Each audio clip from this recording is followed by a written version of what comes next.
Bom dia, professores. Estou fazendo um vídeo para a gente ir conversando um pouquinho sobre as questões que vêm surgindo, porque às vezes, se a gente faz uma reunião, alguma coisa, às vezes vocês estão bem atarefados, né? A gente vai tentando se encontrar dessa forma. Então, a gente vai falar um pouquinho sobre as ciências humanas e sociais aplicadas, que é a nossa área, né, que envolve filosofia, geografia, história e sociologia. Então, assim, a questão do interdisciplinar. Vamos fazer, não vamos fazer, e depois volta híbrido, depois volta presencial, enfim. Mas vamos esclarecer para quem está chegando agora, para quem ainda não ouviu falar muito sobre, mas eu acredito que todo mundo tem ouvido falar um pouquinho sobre essas questões, tá? Esses conceitos. Então, o multidisciplinar. O que é o multidisciplinar? É o que a gente está acostumado, né? Cada professor na sua pecinha ali na engrenagem, que faz a educação, o sistema educacional se locomover, mas cada um no seu, na sua engrenagem ali, na sua pecinha. Então, professor de matemática está ali, professor de história, língua inglesa, educação física, química, enfim. E aí, vocês viram que eu coloquei essa imagem, porque cada professor tem o seu perfil, tem o seu estilo, trabalha da sua forma. Então, isso é a maneira como a gente trabalha. E às vezes até fica uma questão de competição, no sentido assim, eu vou fazer isso, eu também vou fazer isso, mas eu vou fazer de outra forma. Não, tranquilo. Mas aí quem fica no meio é o estudante. Quem nunca ouviu do estudante ele falar assim para você, ou no final do ano, ou no meio do ano, professor, eu já vi isso que você está dando, o professor da outra disciplina tal lá já deu exatamente isso. E a gente tem que pensar, mas está no currículo, está no, né, eu tenho que seguir, eu vou dar de uma forma diferente. Então, há essa questão aí. É, do, de não haver um diálogo que seria necessário, ainda mais nesse momento. É como se cada professor tivesse na sua caixinha, né? Às vezes uma caixinha mais bonitinha que a outra, uma mais arrumadinha, mas cada um trabalha dentro da sua caixinha, dentro da sua disciplina, né? E começa a ter a visão simplesmente fragmentada daquilo que ele aprendeu academicamente falando, que ele tem que passar, tá? E aí é como se, por exemplo, quando a gente vai, a gente olha uma casa, tá passando uma rua, olha uma casa, a gente vê a casa, né? Mas a gente não consegue ver as repartições. Então, é isso que o novo modelo está tentando propor. Por exemplo, eu sei que as repartições são importantes e toda casa tem as repartições, tem um banheiro, tem uma cozinha, uma sala, um quarto, enfim. Mas quando eu vejo o todo, que é a visão holística que eles falam, né? O todo se sobressai sobre a soma de suas partes. Então, o todo, a casa, seria a educação, a aprendizagem do aluno. O aluno não vai pegar, agora eu preciso da caixinha de filosofia, eu vou abrir a caixinha de filosofia para resolver isso na minha vida, agora eu preciso de história. Não, ele pega o todo, né? O meu objetivo é a casa, o meu objetivo é aprender, é ter a educação. Mas para isso depende das partes. E se as partes conversam entre si, fica mais fácil, mais dinâmico, né? Prioriza, teoricamente falando, a qualidade em cima da quantidade de inúmeras disciplinas. Eu sei que às vezes é até controvérsia que eu estou falando, porque, Rose, você está falando isso, mas aí vem o novo ensino médio, vem o ensino médio integral, que tem 24 disciplinas, mais de 20 disciplinas, isso não é coerente, de fato não é. Né? Mas por isso que é necessário juntar essas partes que são na mesma área, para início de conversa, né? Para a gente tentar dialogar entre elas. O trabalho coletivo, o trabalho em equipe, isso é muito necessário. Não tem como fugir disso para mim.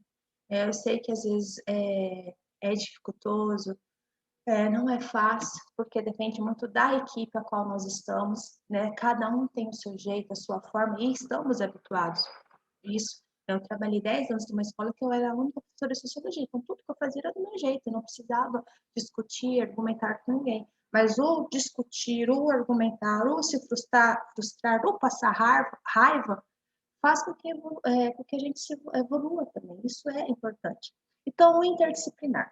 O interdisciplinar é o encaixe, é eu trabalhar em conjunto, eu tenho que encaixar as peças, né? Se o professor está falando isso, eu tenho que ir de acordo com ele, ele de acordo comigo. E às vezes não vai encaixar de início completamente, ou às vezes eu vou ficar meio assim, mas eu preciso tentar.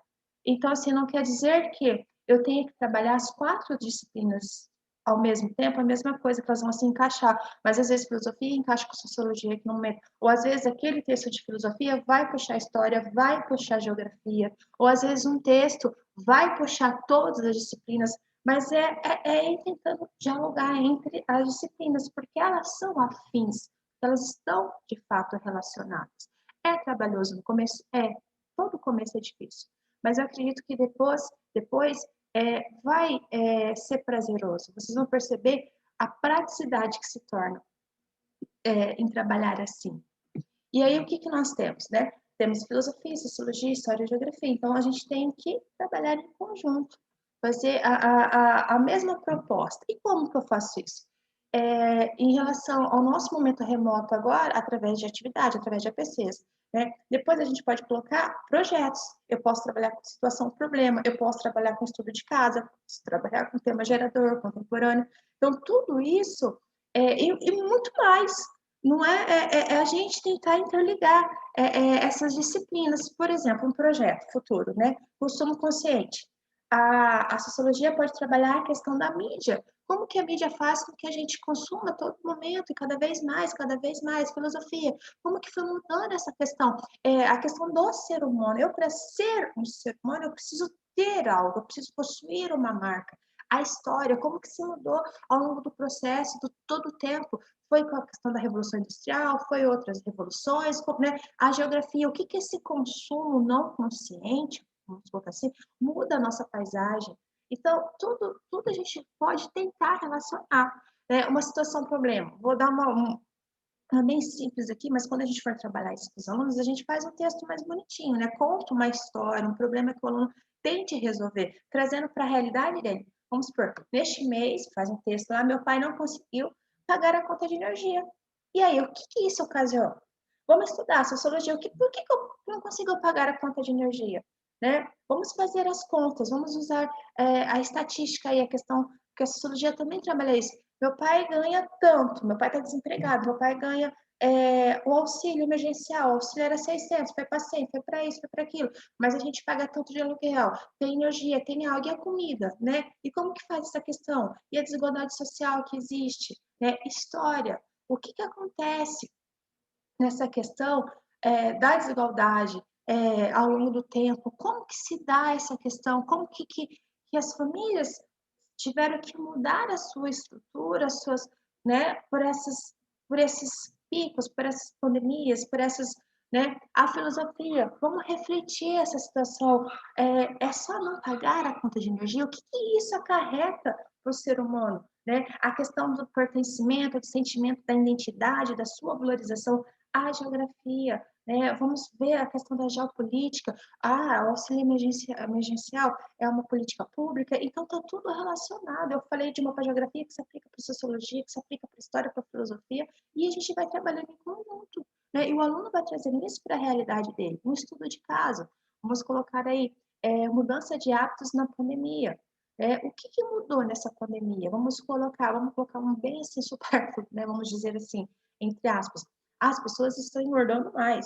Então, vamos lá, história. Como que é essa questão do peso? Né? Sempre foi do mesmo jeito, né? Antigamente os gordinhos eram mais valorizados, né? A sociologia, a questão do padrão, né? A filosofia, por que temos um padrão? Por que, né? A geografia. Então, é tudo isso. Rose, mas vem cá, e a habilidade que deve ser trabalhada? A gente não vai fugir da habilidade, a gente vai encaixar a habilidade aí. O conteúdo a gente vai encaixar de alguma forma o objeto de conhecimento. A gente só tem que parar para refletir, para filosofar. A gente tem que parar para tentar entender como que eu tento encaixar naquela questão da habilidade de refletir, de argumentar, de discutir, de debater, né?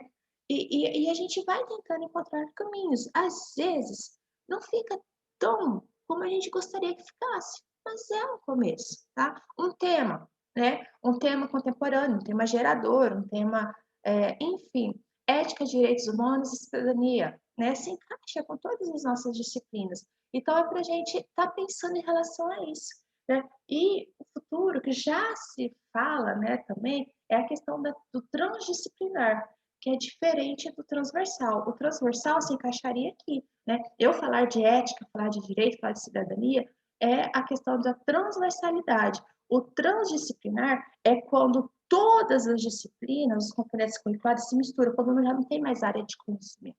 Então, isso é o futuro, bem, né, mais para frente, que já está sendo comentado.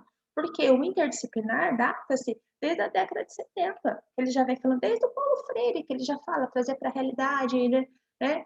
Então é isso, eu só queria compartilhar com vocês, trocar essa ideia. Qualquer coisa, manda um WhatsApp para mim, vamos trocar de ideias, vamos discutir, vamos participar lá no grupo, né? Porque a gente precisa caminhar juntos. A gente tem que caminhar juntos.